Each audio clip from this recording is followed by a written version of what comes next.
explicaciones, algunas explicaciones que tienen que ver pues con la situación que vive nuestra sociedad en torno a la producción de alimentos. Entonces sí es importante que desarrollen esta actividad. Muy bien, entonces vamos a revisar la primera. En la explicación, el sector agropecuario en México ha experimentado cambios profundos durante las últimas décadas como resultado de cambios en la urbanización, la globalización y de las transformaciones demográficas. Ustedes pueden observarlo aquí en nuestra ciudad. Quienes viven por Zapopan podrán apreciar que ya se ha desarrollado, bueno, se han desarrollado complejos habitacionales, de verdad, o sea, han invadido pues todo lo que se suponía que era lo que llamábamos la zona maicera. Todavía podemos observar una glorieta que se encuentra en homenaje al maíz, o sea, la glorieta, no sé si la han observado ahí junto al estadio donde era de los Charros de Jalisco, donde jugaban. Entonces se encontraba, pues, como un monumento, pues, a que era la zona maicera, toda esta villa maicera, considerada como algo importante de abastecer a la población. En Jalisco se produce una gran cantidad de maíz en esta zona. Pero ¿qué ha pasado? Bueno, que estas situaciones de la modernidad, pues, han cambiado lo que aquí manifestamos en la definición. La urbanización modificó ese entorno y entonces ya pocos terrenos se dedican al cultivo del maíz. Entonces hemos perdido ya una parte de producción muy importante. Entonces, con ese ejemplo, ustedes pueden observar estos cambios que estamos explicando.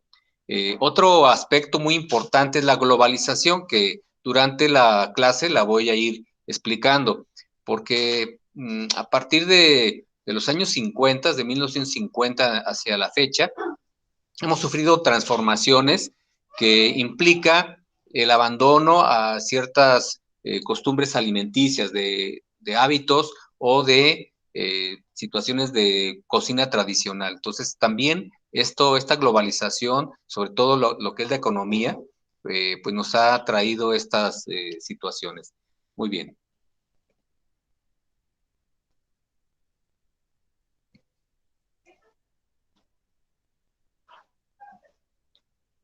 Tenemos que mencionar los antecedentes. ¿Por qué ha pasado estos cambios? ¿Qué ha sucedido? Si nosotros colocamos una explicación del por qué, bueno, tenemos que remitirnos un poquito a la historia.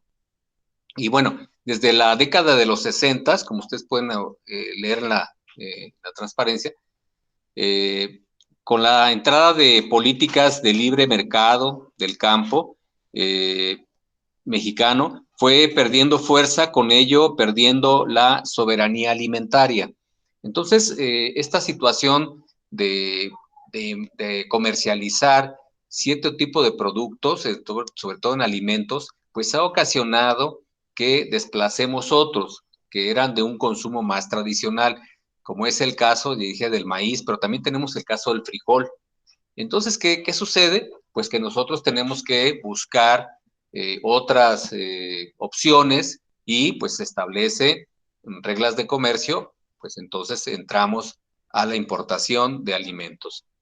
Eh, y en el 1994 ya entra en vigor por primera vez un tratado de libre comercio entre Estados Unidos, Canadá y México, que este tratado en el 94 de verdad tuvo un impacto brutal, o sea, inclusive hubo una gran manifestación por parte de una insurgencia que le llamaron pues de los zapatistas, que estuvieron básicamente en Chiapas. Ellos, cuando entró en vigor este tratado el 1 de enero, ellos se manifestaron, pues se pusieron pasamontañas, dando a entender pues que a la gente que estaba en esas condiciones pues no les tomaban en cuenta y pues no era necesario ver su identidad, ¿no?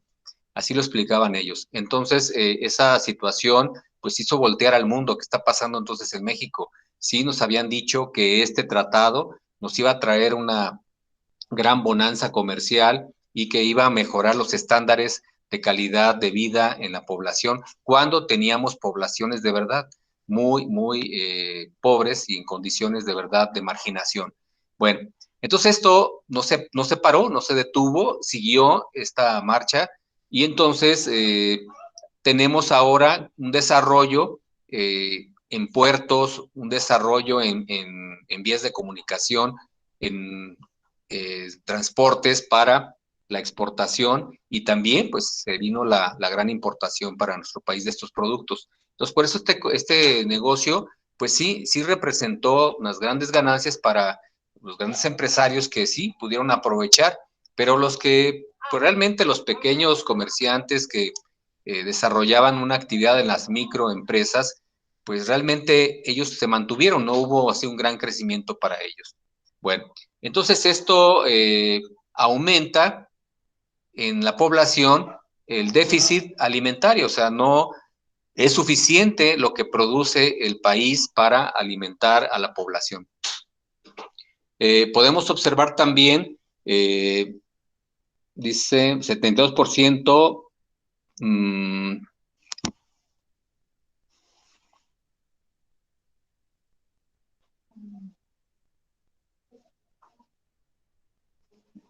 permítame, eso es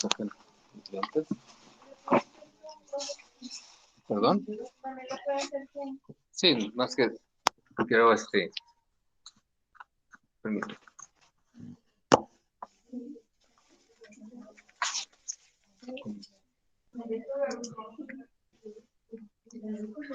Bien, 72% del arroz que consumimos se compra en el extranjero. 55% de trigo se importa al año, según un experto de la UNAM. Y el 33% del maíz es lo que trae el país cuando va al súper. Entonces, la soberanía alimentaria se perdió a partir de 1974. Por primera vez, 50,000 toneladas de maíz sigue siendo directrices emanadas del Fondo Monetario Internacional y del Banco Mundial, según el experto en la UNAM. Entonces, este es un dato pues importante de cómo fuimos perdiendo esta soberanía de lo que les he comentado. A pesar que durante buena parte del siglo XX el campo era un principal pilar de nuestra economía, hoy en día la producción agrícola ha perdido relevancia. En 1988, las actividades agropecuarias representaban el 8.2% del PIB, cifra que para el 2010 disminuyó al 3.4%. El PIB, para los que no conocen qué es el Producto Interno Bruto. O sea, nuestro país tiene una producción anual en términos de tasa, que así le llaman, de todo el contexto que tiene esta producción, de riqueza que produce este país, así lo califican como Producto Interno Bruto. Entonces, de todo este producto del 100%, para que podamos ubicar en este contexto, el 100% de nuestra riqueza de un país, de nuestro país, el 8.2% era generado por las actividades agropecuarias. Imagínense, era importante. En 2010 disminuye al 3.4%. Entonces ahí estamos haciendo una pérdida de casi 5 puntos, ¿verdad? 5 puntos porcentuales. Y entonces eso implica que se pierde esa soberanía o esa autosuficiencia alimentaria. Bien. Pero, ¿qué ocurre? Se tiene que hacer algo a partir del 2020. El sector agroalimentario muestra recuperación y se mantiene a la alza, aún a pesar de la contingencia. En los últimos 5 años ha crecido un promedio anual de 2.6% y continúa creciendo por encima de la economía nacional. Bueno, entendió el gobierno, entendió que de seguir así, pues este Producto Interno Bruto iba a caer, iba a tener un gran problema para la población, o sea, no aseguraba que tuviera una suficiencia o una acopio para estos alimentos para la población. Y entonces, ¿sabes que tenemos que hacer políticas económicas que tengan un impacto en el sector agropecuario? Y bueno, ustedes lo han observado también. Ahí yo tuve alumnas que trabajaron en la cosecha, por ejemplo, de los frutos rojos, que son ahorita es lo que está generando una gran cantidad de riqueza, sobre todo por Chapala, Jijic, o acá por Ciudad Guzmán. Podemos encontrar ya campos que se cultiva específicamente estos frutos rojos que pues son ahorita los berries, los que conocen la frambuesa, este tipo de frutos que son pues en gran cantidad de exportación. Aquí quizás no los consumimos en gran medida, pero en otros lugares pues se utiliza para las mermeladas o para la confitería, para un sinfín de productos.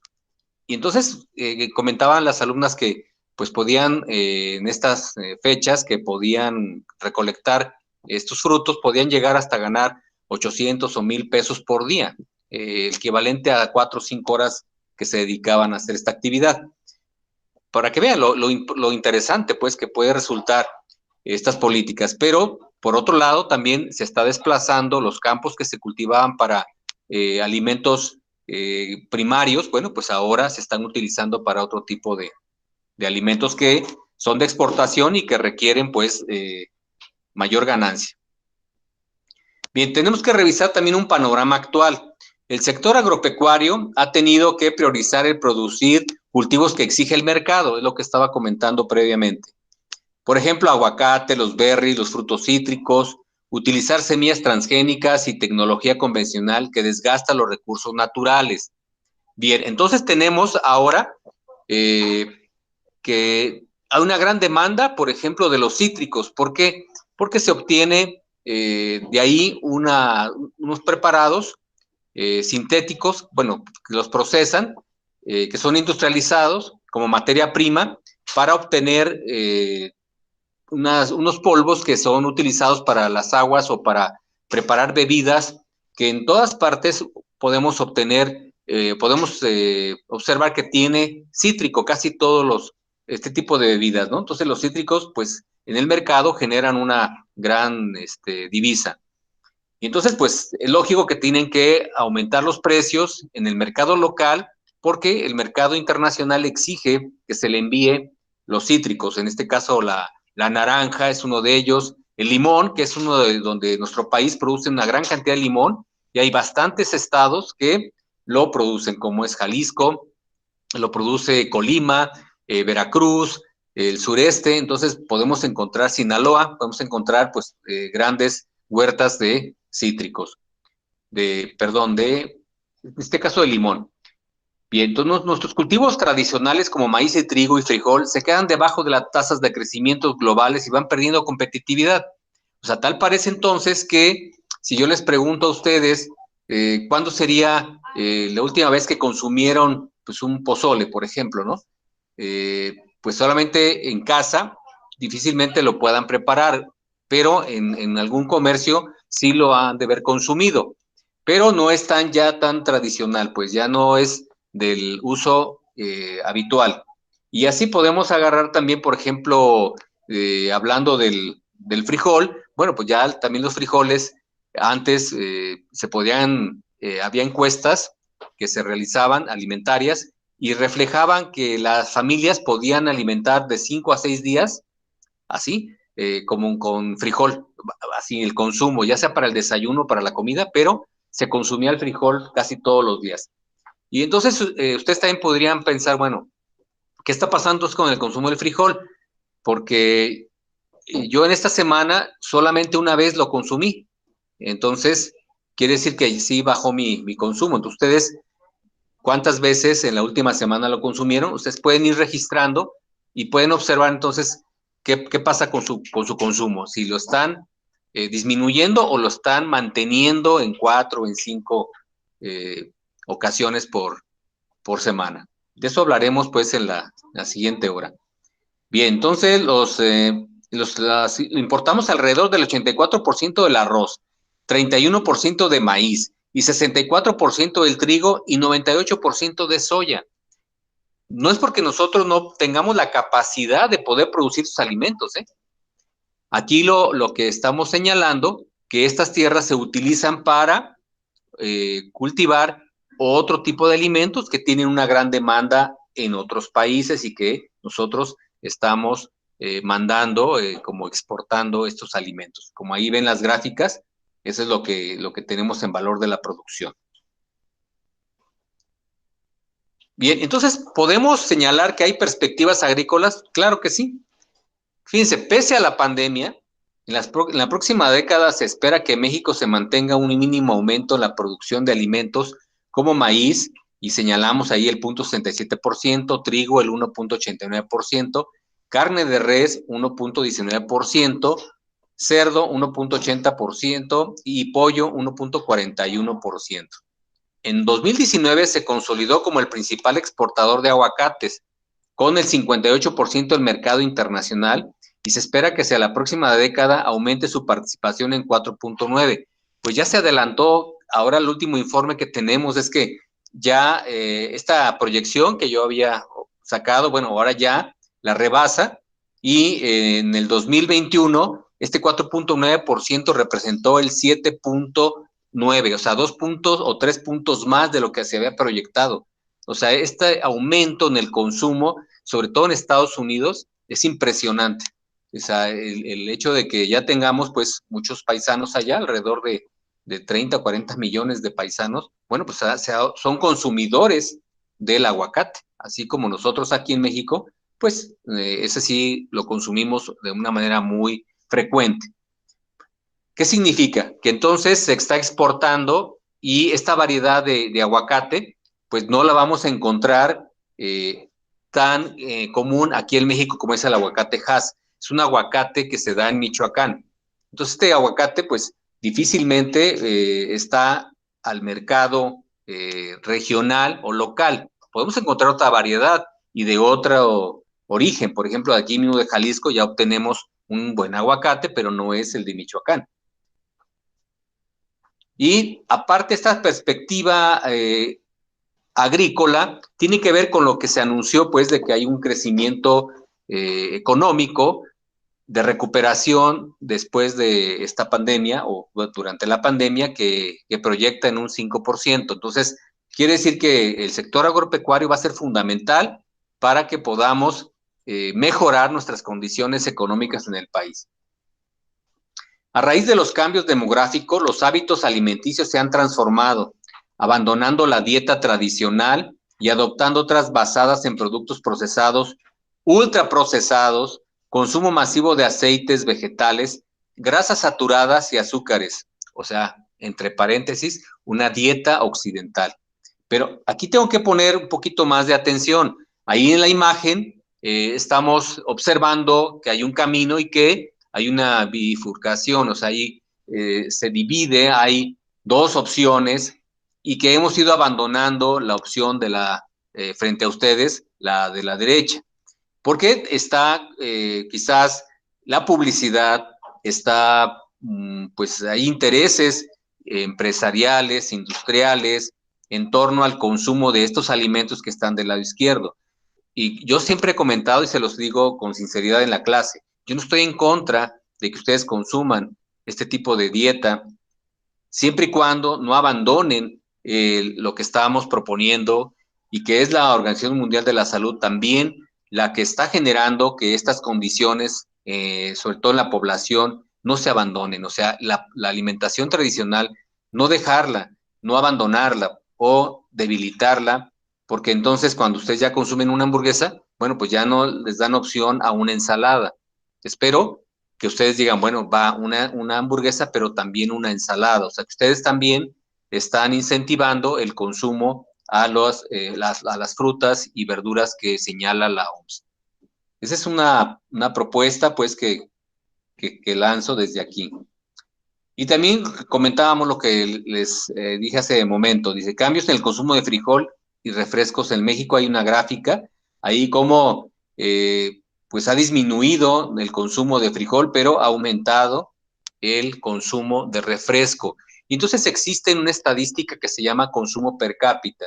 Hay una estadística que se da a conocer que cada año ya han calculado en promedio qué cantidad de refresco toma el mexicano, qué cantidad de carne consume, de carne de res consume el mexicano, de pollo, de leche. Entonces tenemos estos consumos per cápita que los pueden consultar y ya están en internet. Ustedes pueden dar cuenta, bueno, ¿por qué tenemos esta tendencia de consumir más refresco y hemos disminuido el consumo per cápita, por ejemplo, en pescado o en carne de pollo?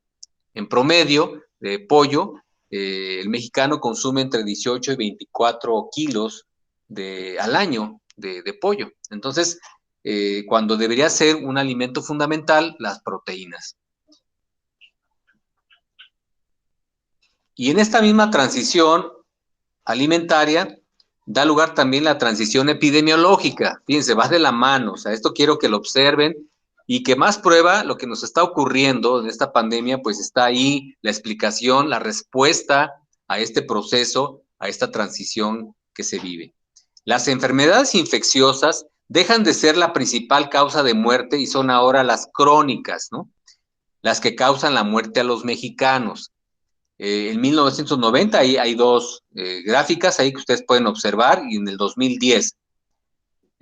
Por ejemplo, en el 90, pues las diarreas, las infecciones respiratorias, complicaciones de partos antes de tiempo, anomalías congénitas, etcétera, etcétera, ¿no? Y ahora, después del 2010, pues están las enfermedades del corazón, diabetes, enfermedades crónicas de riñón, cirrosis, accidentes viales, anomalías congénitas, infecciones respiratorias, derrame cerebral.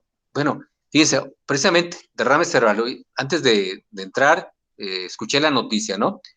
La actriz Carmen Salinas ingresa a terapia intensiva precisamente por un derrame cerebral. Estaba dormida y quizás la hipertensión le ocasionó un derrame cerebral. Entonces, ya está pues dentro de estas estadísticas, o sea, es común escucharlo, es común ya saber que accidentes de verdad abundan. Yo comentaba, yo antes daba una clase que era de medicina del trabajo para los de medicina. Y yo entonces podía hacer un pronóstico, en base a estas estadísticas, yo podía hacer un pronóstico, decirles a los médicos, miren, en las siguientes semanas se van a presentar este número de tragedias. O sea, ya podíamos tener ya como una proyección.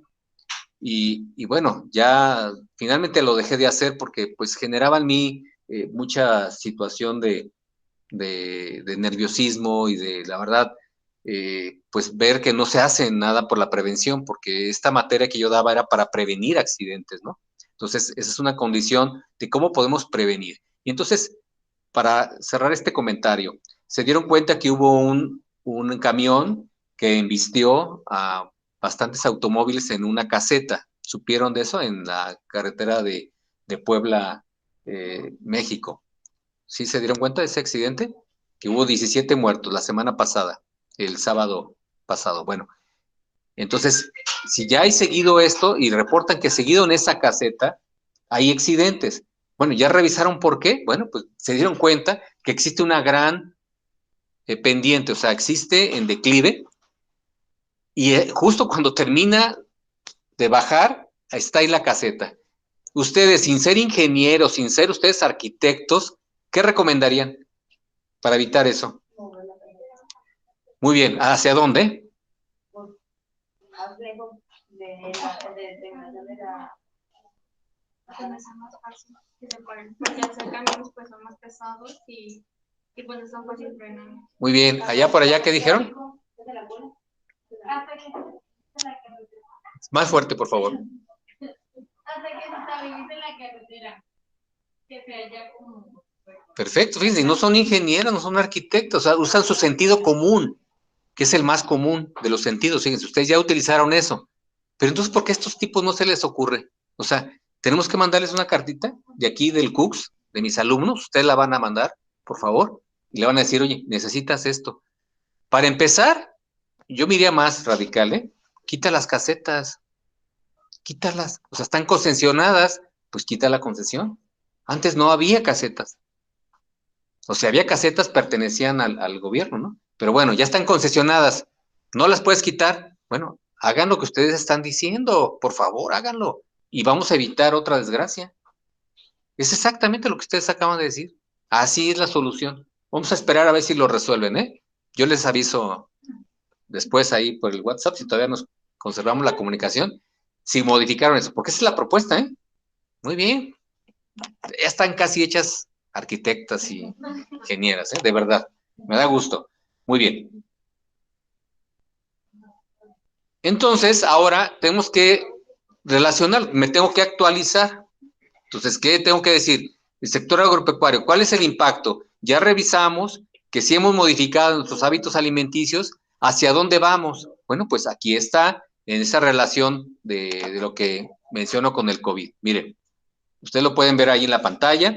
Las personas que padecen enfermedades crónicas relacionadas a la mala alimentación registran el mayor número de funciones por COVID-19. O sea, no lo inventé yo, ay, lo acomodé para que impresionar a mis alumnos y alumnas. No, no, no, no. Ustedes lo han revisado y lo dejaron de hacer al principio cuando había los informes, casi todos los días que empezó estas conferencias, y decían, ahí establecían yo de ahí saqué los datos, empezaban a decir quiénes se enfermaban más, y así estaba la gráfica. Decían hipertensión, diabetes, obesidad, EPOC, insuficiencia renal crónica. Era la sensibilidad, la vulnerabilidad en este tipo de pacientes. Yo me quedaba asombrado, oigan, ¿qué sí que fue así como un sospechosismo de mi parte? Pensar entonces fue dirigido para este sector de personas, por favor, ¿por qué? O sea, yo así estaba pues cuando no se acepta una enfermedad o estoy negando algo, pues me llenaba de sospecha, ¿no? Entonces, ¿por qué tuvimos que separarnos? Yo en este caso, pues una tía, ¿no? Que diabetes e hipertensión, COVID, y muere. Entonces digo, caray, o sea, ¿por qué? ¿Por qué? O sea, yo estaba mal con el virus, ¿no? Lo odiaba, ¿no? Pero no, lo que tengo que entender es que hay vulnerabilidad y aquí estamos observando que fue de gran impacto para este sector. Eso es lo que podemos decir. ¿Por qué no es de gran impacto en ustedes que están entre los 18 y los 20 o 25 años? Bueno, porque no existen estas enfermedades en ustedes. Ojalá, yo espero que sí, después de que ya pasaron mi materia, este curso, van a vivir 120 años, de verdad, se los firmo. 120 años. Ya si ustedes llegan a 121, bueno, pues ahí lo agradecen. Pero se supone que con esta información ustedes van a evitar ser vulnerables. ¿Sí? Esa es una herramienta pues que nos da. Y bueno, principales causas de mortalidad en México, del lado derecho, pues en la gráfica. Número 1, pues estaban los problemas cardíacos, ¿no? Los problemas, las patologías que tienen que ver con el corazón. Número 2, diabetes. Y número 3, tumores malignos. Bueno, ahora, ¿qué ha pasado? Nuestras principales causas de muerte en México, ya lo señalamos, ahí vienen las cantidades, estas cifras, las pueden revisar, pero hasta el 10 de noviembre de este año se registran 290,000 muertes en México por COVID. Díganme qué enfermedad rebasa estas defunciones, las que están ahí. ¿Cuál? ¿Cuál rebasa? ¿Cuál se acerca? ¿Cuál de las enfermedades que están del lado con rojo se acerca a las 290,000? Las del corazón, pero por mitad, ¿verdad? Quiere decir que si no hubiera existido este maldito COVID, perdón, entonces estaríamos todavía con estas defunciones, pero entonces aumentaron nuestras defunciones al doble. Entonces, no podemos seguir ignorando que dentro de 10 años va a ocurrir otro proceso, porque ya estamos en lo que les dije, esta globalización y esta situación, pues nos está llevando también a que se están presentando enfermedades emergentes, que les llaman así. Y entonces no es descabellado pensar que vamos a tener otra, porque ya, si ustedes revisan anteriormente, ¿qué hemos tenido? Pues sí, tuvimos la influenza, ¿se recuerdan? Estaban ustedes en la niñez todavía, ¿verdad? Pero sí se recuerdan cuando se habló de la influenza, ¿no? Y ahora les toca COVID, ¿no? Y dentro de 10 años podrá ser otra. Pero nosotros tenemos que mejorar entonces estas condiciones de salud en el pueblo, en el país, para que pueda resistir cualquier situación, como ustedes lo están logrando. O sea, ¿cuál es entonces la ventaja de ustedes con respecto a las personas que tenemos más edad? ¿Cuál es la ventaja de ustedes? Bueno, ya les generé una pregunta generadora de conocimiento. Bueno, así espero que ustedes las van a formular ahorita al final. Muy bien. Bien, esta sería entonces la última. Entonces allá, por favor, en casa, realicen esa tarea que les acabo de decir, que sería parte de su clase, no tanto una tarea para hacerla después, sino que es parte de la actividad que tienen que desarrollar durante la clase. Recuerden que la sesión, pues, por cuestiones de tiempo y de recursos, pues solo estamos transmitiendo así, pero ustedes deben de continuar con la tarea que se les asigna para que la desarrollen en estos próximos 30 minutos. Bien, y la puedan enviar ya sea por el chat o por su Classroom, ¿no? O dejarla ahí en su cuaderno plasmada para después mandar una imagen, como ustedes quieran. Muy bien, muchas gracias. Nos vemos entonces para ustedes el próximo martes. Aquí los espero con mucho gusto, ¿eh?